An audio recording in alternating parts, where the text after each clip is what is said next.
Hi, my name is Sage, and this week I decided I wanted to make a sunny sunflower, and she's wearing a crop top and some shorts. Yeah, that's pretty much it, so let's get started. So the first things I'm gonna need is some clay and some tinfoil. And with the tinfoil, I make a ball by scrunching it up, and then bam, I make another one, so now I have two spheres. I then take a new sheet of tinfoil and wrap it around one of the spheres and kind of make a water droplet shape, as this will be the body, before taking another piece of tinfoil and wrapping the other sphere and the body together, so now she kind of looks like a snowman. Then I wrap even more tinfoil around her waist to start to make her little feet, and once her feet are nice and thick with two C's, I then cover her in clay. I know she kind of be looking like a penguin right now, but we have to trust the process, and the next thing in this process is to stick wire where her arms would be, and then we give her flipper-like arms as well.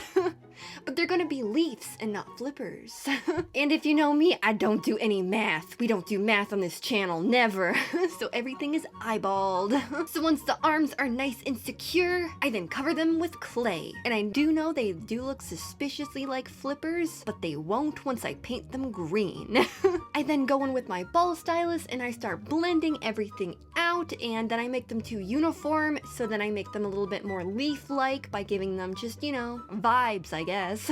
And once I get done her arms, I then move on to giving her her crop top, and I do that by flattening out some clay and making it into like a crop top shape, and then just putting it on her body. And I also go in with the ball stylus to give it some texture, and to make sure her collar pokes out as well. She doesn't really have like too much of a collar, it's just thicker there. I don't really know how to make clothes. Clay clothes, I should say. I was in fashions for a while, but I'm just doing my best. I then make sure everything is all nice and connected for her shirt before then moving on to her pants. And her pants took me a while because I could not get them to look right.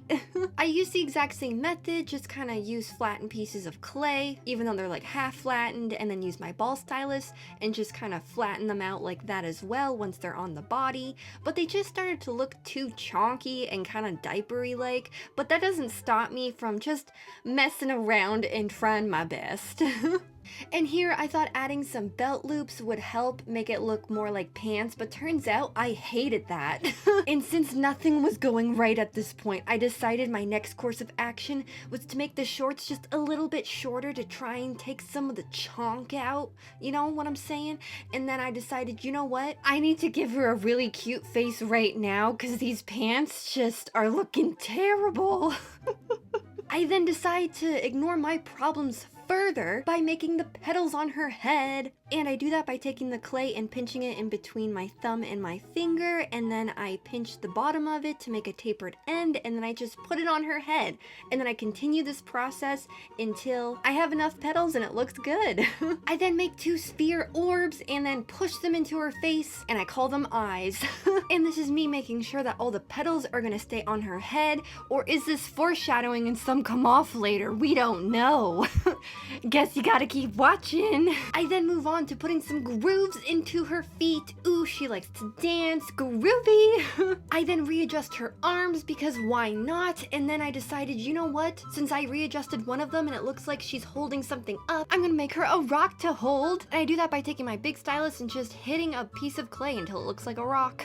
I then go back to the dreaded pants and give her some pockets because I think pockets will solve whatever issue that I have with these pants. Turns out it didn't solve them at all, and I just thought that they were even uglier now. So now I'm ripping apart everything. By everything I mean just the pants.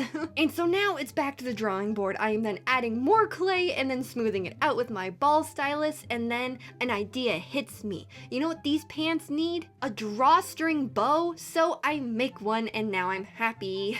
And to make the drawstring bow, I just make little logs and then form them accordingly. And now this is what she looks like. Yay! So now I get to pop her into the oven. And the foreshadowing is real. Disaster has struck. Her petals came off of her head. Oh no, she was fighting who? I don't know, but she won. And now it's time to heal her with some Gorilla Glue. Not sponsored.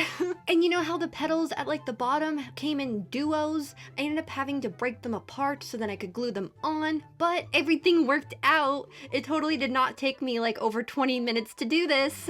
Then I was in the mood to color, right? So I end up taking my Posca marker and coloring in her feet. I didn't know if this was actually gonna work. I have used Poscas on clay before, but I never used it over a giant area, and I was like, you know what? Why not try it? So then I did, and it looked like this. But it was like super stinky, so just be aware of that if you do try this. I then move on to painting her face and her tank top, both black, and this is only the first layer. I do go over it a couple times because I'm a messy painter. Next, I start to paint her arms, and I paint them green, and I mix this green so there's gonna be lots of different hues in it. And I also paint her belly that pops through as well, and then I go down to her feet and try and fill in with the paint green any of the little white spots that I couldn't get with the Posca, before then painting the tip of her neck a dark green color so it fades nicely into the back of her head. And this was my favorite part of the project. I was so excited to get here. I painted her petals with the mixture of orange and yellow paint, and each one is just uniquely its own, and I did have a little bit of trouble painting all the little crevices, and I wasn't really thinking about when I was stacking the petals how difficult it would be like to get in between them, but it's completely fine. I was having a blast. So now she really does look like a sunny sunflower. So now I get to paint her pants, and I decide to mix some black and some brown to give her some brown pants because obviously it's nice and earthy. And I then do 2 coats, and now she looks fabulous. Next, I take my white Posca and I color in her eyes, and I do just leave them completely white because it looks like they're glowing, and I enjoy that. And now it's time to decorate her top, so I put the word sunny on it because obviously she's a sunny gal. Next, I do take a yellow Posca and I put a little sun in the corner. I put it in the opposite corner because the S was a little big, and then I go back to my white Posca and make her lips white because then it really looks like she's glowing. And now for the final step, I take my gold paint and my rock and I paint it. Ooh, so now it's a little gold nugget, and I would just like to say thank you so much for watching, and now it's time for the glamour shots.